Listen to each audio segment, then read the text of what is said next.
Veja agora o que diz o verso 13. E faz grandes sinais, de maneira que até fogo faz descer do céu à terra, à vista dos homens. Veja que esse poder é um poder que deslumbra, ele faz até cair fogo do céu diante dos homens. Os Estados Unidos têm sido chamados de terra das maravilhas, terra da ciência, da invenção, da produção em massa, o mundo do aprendizado, da cura, da velocidade e do glamour insuperável. Mas estamos vendo maravilhas do mundo religioso bem aqui. Veja o que diz o livro de Mateus no capítulo 24, verso 24. Porque surgirão falsos cristos e falsos profetas, e farão tão grandes sinais e prodígios que, se possível fora, enganariam até os escolhidos. O espiritismo moderno nasceu no lado oeste de Nova York, no século XIX, com as irmãs Fox. Foi através de médiuns americanos que o espiritismo se espalhou pelo mundo. Por meio da nova era, ele vem penetrando o cristianismo, tanto o protestante quanto o católico.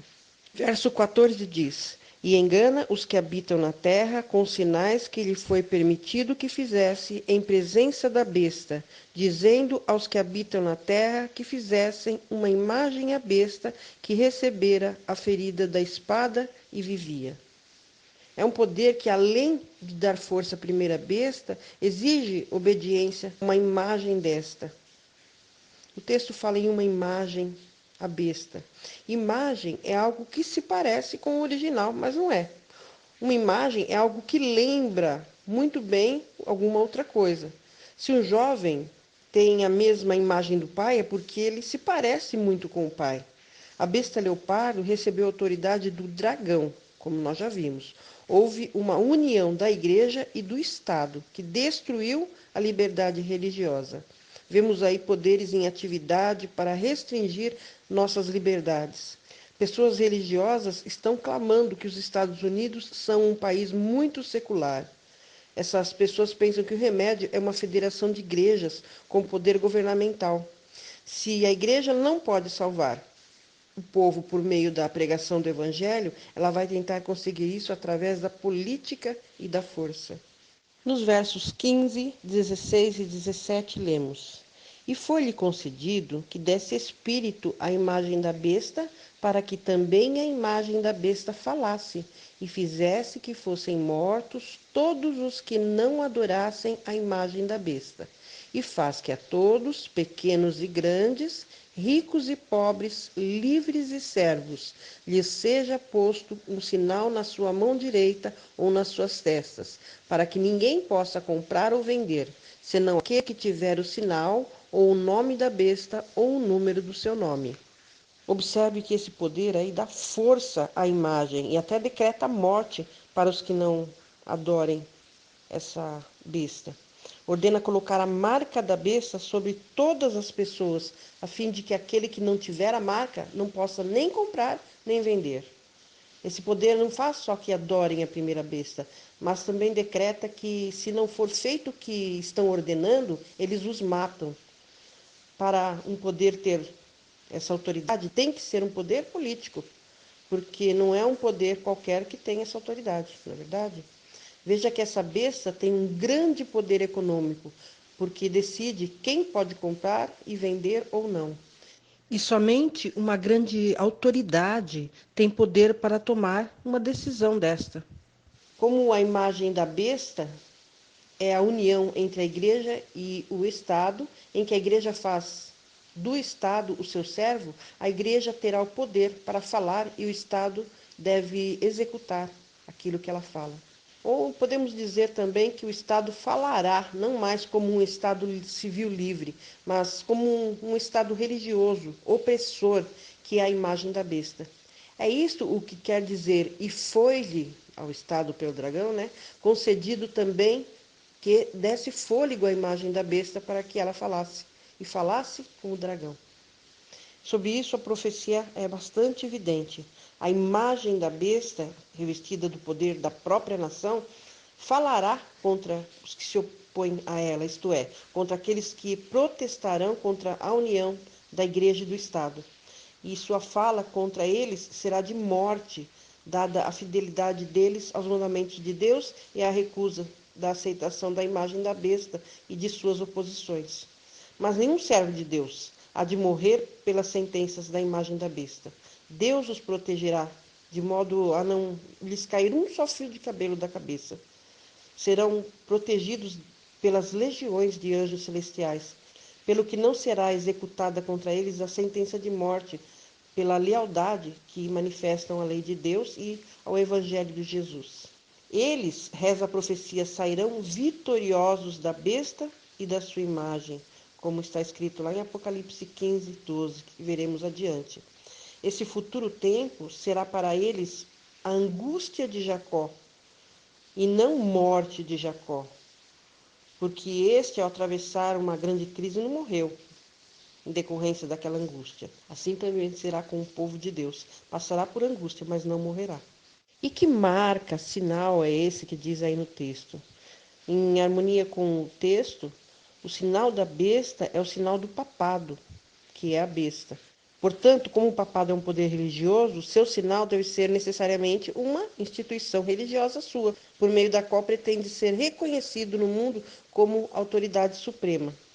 O apóstolo Paulo descreve o papado, na pessoa do Papa, como homem do pecado, que se arroga o direito de supremacia contra tudo o que se chama Deus ou revela o nome de Deus, se adora e se assenta no templo de Deus, que é a igreja, querendo parecer Deus. Isso está relatado em 2 Tessalonicenses, no capítulo 2, versos 3 e 4. Desse modo, o papado pretende destronar a Deus e ser olhado por toda a igreja como autoridade no lugar de Deus e até mesmo acima de Deus, porque o apóstolo aí revela que se exalta contra tudo que se chama Deus. Ao falar das pretensões desse poder, o profeta Daniel menciona 3 coisas que o papado faria ao tentar colocar-se acima de Deus. Primeiro, proferiria palavras contra o Altíssimo. Destruiria os santos do Altíssimo e cuidaria em mudar os tempos e a lei, como está relatado em Daniel 7, verso 25. Sendo que o anticristo se coloca no lugar de Cristo e se opõe a ele, então a marca, ou o selo, ou sinal do anticristo vai ser o oposto ao sinal de Cristo. Nós já estudamos anteriormente que o selo, ou sinal de Deus, é o sábado, como podemos ver em Ezequiel 20, versos 12 e também verso 20. Quando um poder pretende derrubar outro poder, ele trata imediatamente de modificar a lei daquele a quem ele destronou, por meio da qual ele exercia a sua autoridade. Estabelece então uma outra lei ou constituição que revela a sua autoridade como novo soberano vencedor. E foi precisamente isto que o papado procurou realizar para exaltar si mesmo acima de Deus, como usurpador dos direitos de Deus. A lei que o papado cuidaria em mudar não pode ser outra senão a lei de Deus, porque jamais poderia ele exercer o despotismo religioso e colocar-se acima de Deus a menos que alterasse a lei de Deus, a lei divina, afastando dela a autoridade de Deus. Enquanto Daniel profetizara que o papado cuidaria em mudar a lei de Deus, nós hoje vemos essa profecia cumprida. Lembre-se que Jesus não mudou a lei e que não autorizou que alguém a mudasse. Isso nós podemos ver em Mateus 5, 17 e 18, também Apocalipse 22, versos 18 e 19.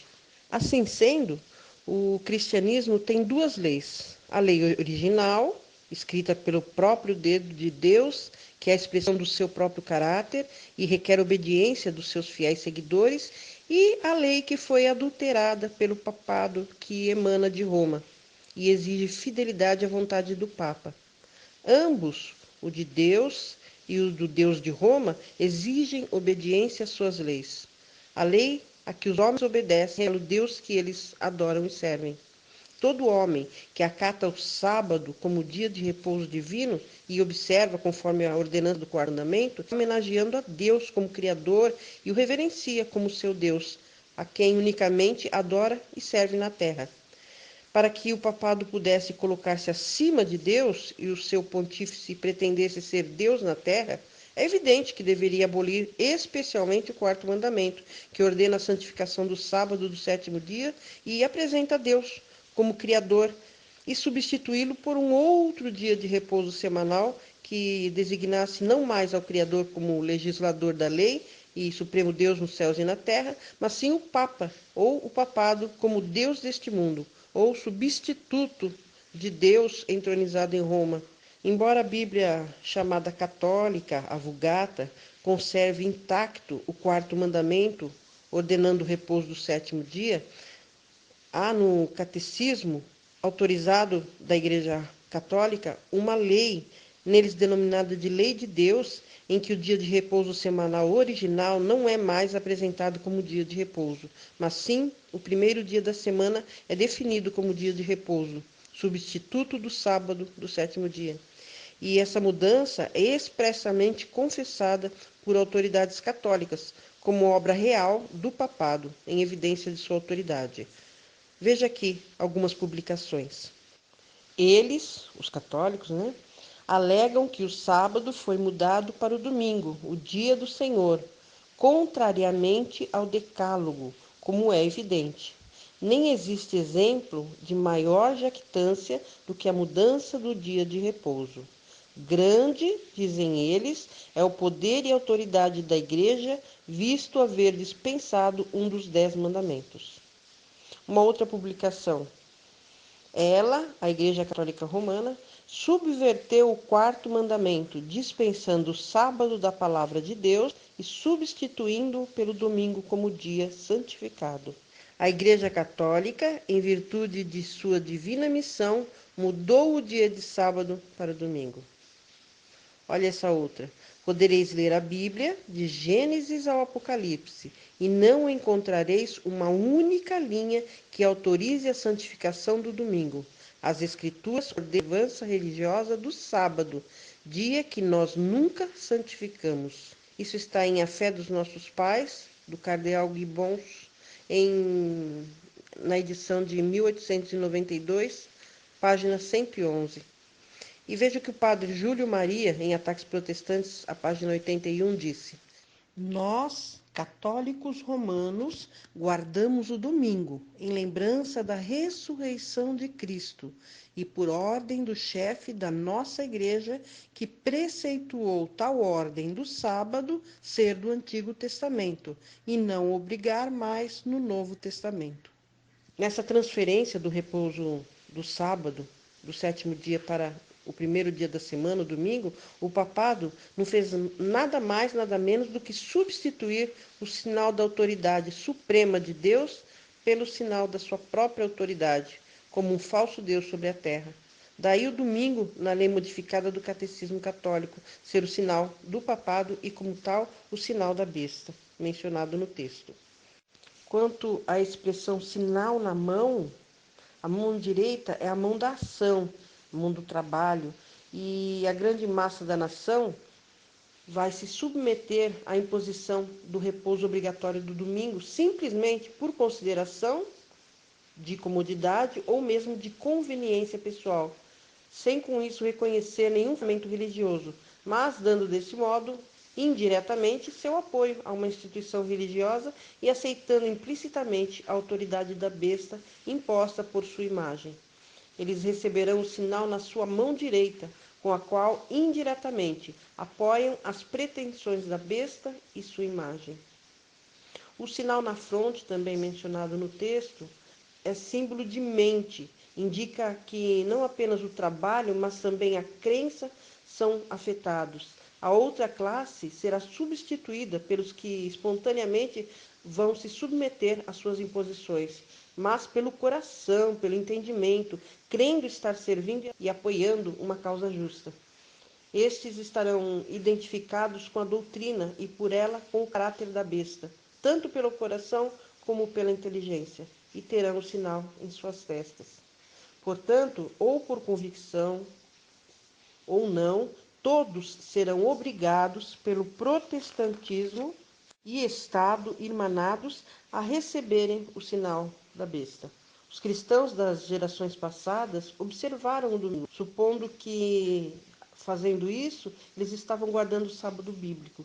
E hoje existem verdadeiros cristãos em todas as igrejas que creem sinceramente ser o domingo dia de repouso, divinamente instituído. Deus aceita a sinceridade de propósito dessas pessoas e a sua integridade.